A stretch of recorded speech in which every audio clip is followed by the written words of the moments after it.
Go confidently in the direction of your dreams. Henry David Thoreau.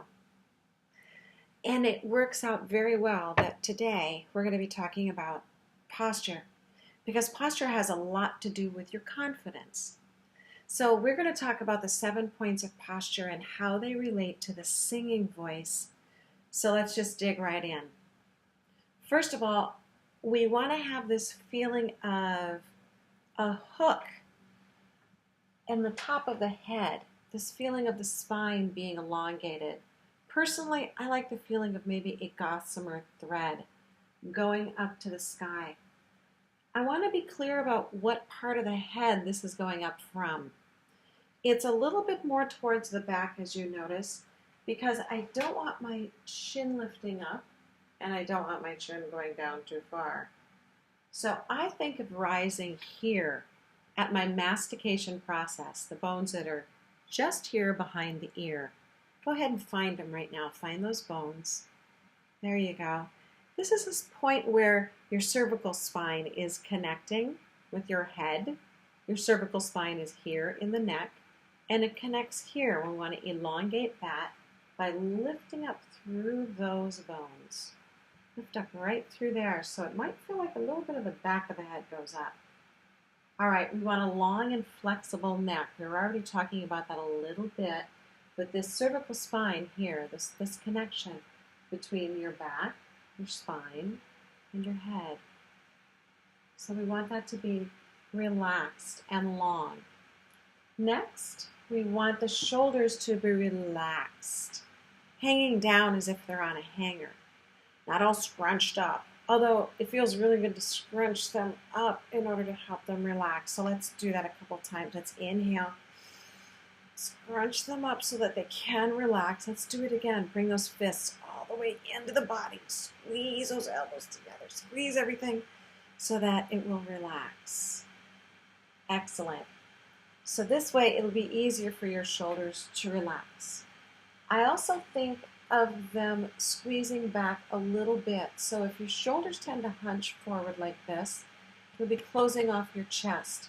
I want to roll those down and away from my ears. Next, I want to talk about your sternum being lifted and your rib cage open. This is for when you're breathing. So as opposed to opening and closing the rib cage and breathing this way so that you feel like you're going forward, I'm going to turn sideways so that you can see this. Instead of going, our posture is that we're going to use this torso section to help us open out. Use the rib cage to open out, and then let it come back in. So, of course, that isn't something that you just do overnight. This takes some development with muscle control. But in general, we want that rib cage open and the sternum lifted because we want some room for this diaphragm right here to open up as you inhale and for it to close as you exhale. Next, we want your hips to be loose and relaxed. We want them to be free to move. So we want all your weight going down and feeling that you're activated through your hips, meaning that you're not slouching. Put some weight into your legs, relax your shoulders back, and use your entire body to lift up. We want this feeling of tucking under as opposed to arching our backs, so that our tailbone is more rounded and feeling that it's going down, not lifting up, not putting pressure on the lower back. We want our knees to be unlocked or soft. This feels like you can move at any moment, okay? So if you feel like you can't just start walking, try walking for a second and see if your knees are truly locked. Lastly, we want our weight balanced evenly between both legs, meaning you don't want to be standing on one leg or putting all your weight into one hip and then putting all your weight into the other.